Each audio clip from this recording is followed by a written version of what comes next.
خان صاحب کے ہاتھ پر ہتھیلی گہری اور مقدر کی لکیر تھوڑی سی بکھری ہوئی ہے۔ نہ ان کے پاس کوئی پہلا جادو ٹونے کا تعلق واسطہ تھا، نہ ہی اب ان کے پاس کوئی جادو ٹونے کا تعلق واسطہ ہے۔ انہوں نے ایک نجومی کو ایک ٹی وی کے اینکر سے کہہ کر پیشگوئیاں کروائی تھیں۔ اس کا مطلب ہے خان صاحب کا اس وقت پرائم منسٹر بن جانا اسی طرح سے لکھا تھا کہ ایسے ایسے حالات پیدا ہوں گے تو وہ بن جائیں گے۔ بکھری ہوئی مقدر کی لکیر اس بات کو ظاہر کرتی ہے کہ ابھی دلی دور است۔ کتنی دور است؟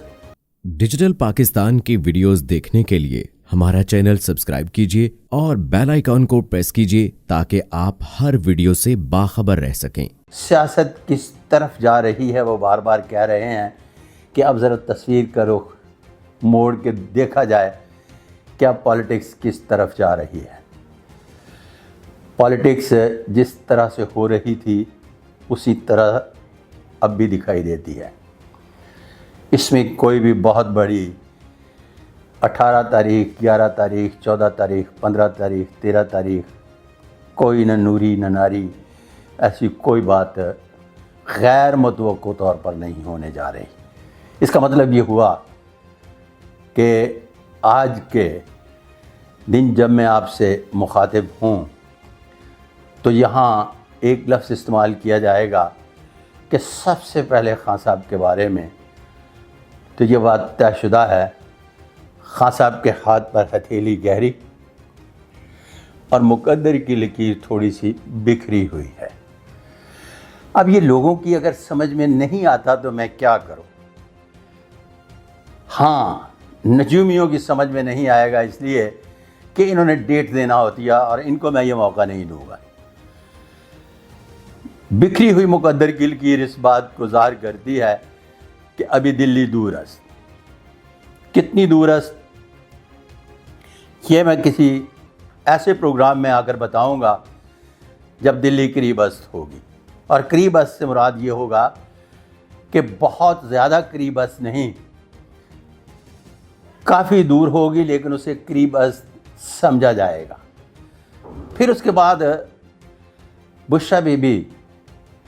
کا کہا جاتا ہے کہ اگر جادو ٹونے سے حکومتیں چلتی تو کیا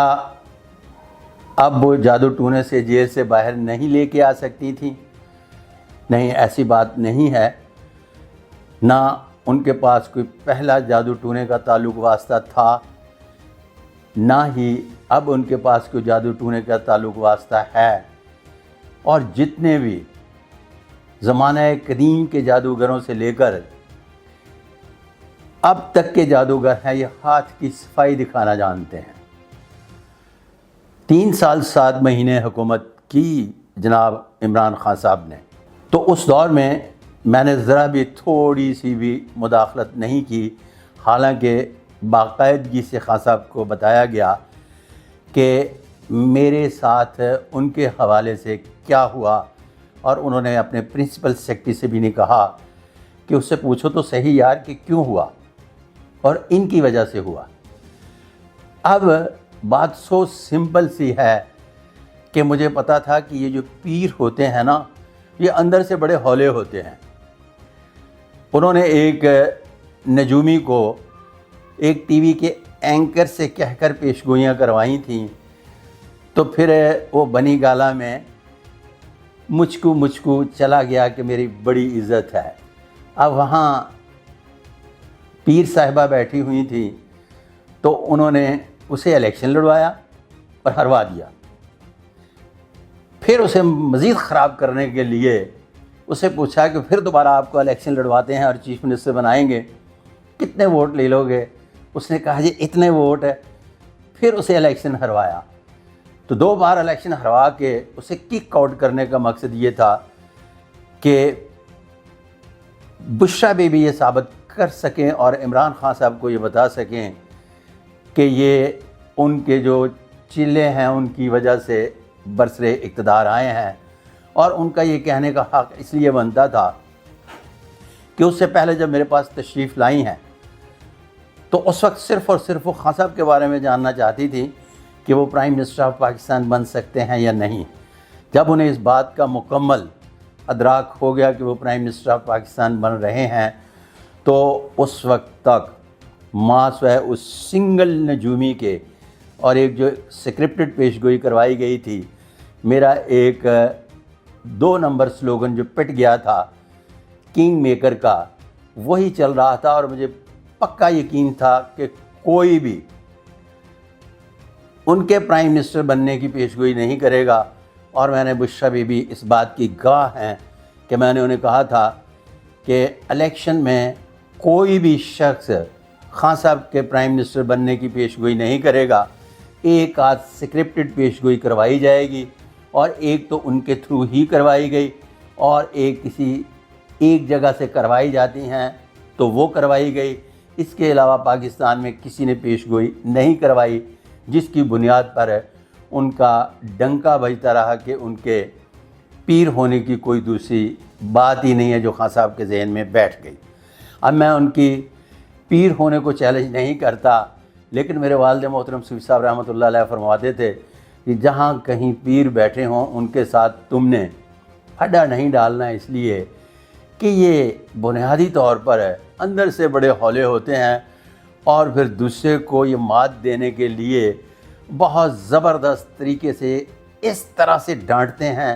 اس طرح سے چاہو جلال میں آ کر وہ لفظ بولتے ہیں کہ اگلا انگزائٹی ڈس آرڈر ہو جائے۔ اس کی میں آپ کو ایک مثال دیتا ہوں کہ ایک بذات خود باقاعدگی سے خود پیر ہیں،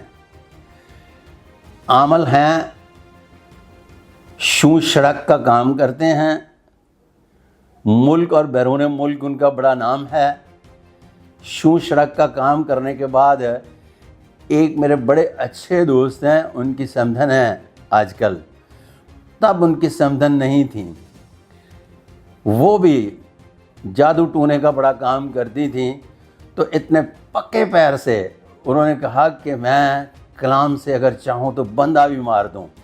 تم اتنا اونچی بول رہے ہو، میں تمہیں بھی مار سکتی ہوں۔ وہ بندہ خوف زدہ ہوا اور انگزائٹی ڈس آرڈر ہو گیا، اور انگزائٹی ڈس آرڈر ہونے کے بعد اب اس کے پیر کی ایک بہت بڑا معاملہ تھا کہ اگر میرا مرید میرے شوں شڑک سے ٹھیک نہ ہوا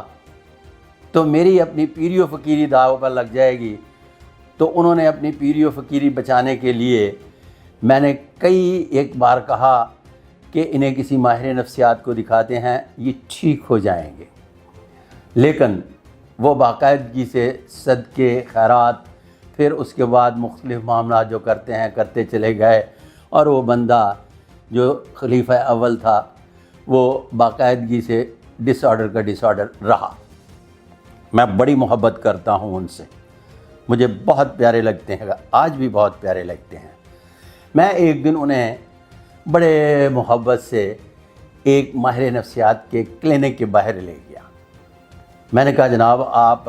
جس میں جنات ہوتے ہیں جو خوف کے مارے، جس طرح سے اب آپ انگزائٹی ڈس آرڈر ہیں، لوگ آتے ہیں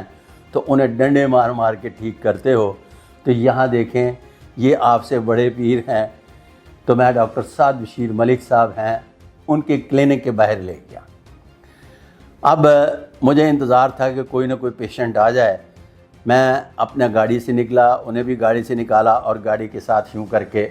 کھڑے ہو گئے۔ تھوڑی دیر کے بعد ایک گاڑی آتی ہے، اس میں سے 2-3 لوگ نکلتے ہیں، اور ایک بچی ہے اس کو نکال رہے ہیں، اور وہ اسی طرح سے ڈرامہ کر رہی ہے جس طرح سے پیروں کے ہاں آپ نے بچیوں کو ڈرامہ کرتے دیکھا ہوگا۔ تو میں نے کہا لیں جی پیر جی، جس طرح کے کیس آپ کے پاس آتے ہیں تو آپ ڈنڈے ڈکورے سے ٹھیک کرتے ہیں، اب ان پیروں کا دیکھیے گا یہ کس طرح سے ٹھیک کرتے ہیں۔ وہاں سے اندر سے جناب ایک ڈاکٹر صاحب تشریف لائے، ابھی وہ under the supervision of doctor Saad Bashir Malik تھے۔ یوں کر کے پیچھے انہوں نے انجیکشن دبایا ہوا تھا، تو کہنے لگے جی جائیں جائیں، بچی بالکل ٹھیک ہے، کچھ نہیں کہنا، گاڑی میں بٹھائیں اور اس کو لے کے جائیں۔ اور جیسے ہی قریب گئے تو کہا جی جائیں، تو ٹک سے ایک ٹیکا لگا دیا۔ ٹیکا لگانے کے 5-7 منٹ بعد بی بی جو ہے وہ بالکل ٹھیک ہو گئی۔ میں نے کہا لو جی پیر جی، انہوں نے کہا آپ بھی تیرا علاج کرنے ہونا ہے، یہ کلینک لے گئے ہیں تو اس کا باقاعدگی سے علاج ہو جائے گا اور یہ ان آرڈر ہو جائے گی۔ تو کہنے کا مقصد یہ ہے کہ ہر شخص جو ہے اپنی دکانداری چمکانے کے لیے کوئی نہ کوئی دہشت تو پھیلاتا ہے، اور یہ جتنے بھی عامل دوسرے تیسرے لوگ ہیں یہ کچھ اپنی دہشت تو بٹھاتے ہیں۔ اب سو سمپل سی بات ہے کہ بے شمار چیزیں باہر آ رہی ہیں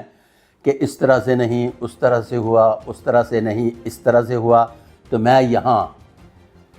اپنے دیکھنے والوں کو ذرا متوجہ کر کے ایک بات بڑے اچھے طریقے سے سمجھانے کی کوشش کرنا چاہ رہا ہوں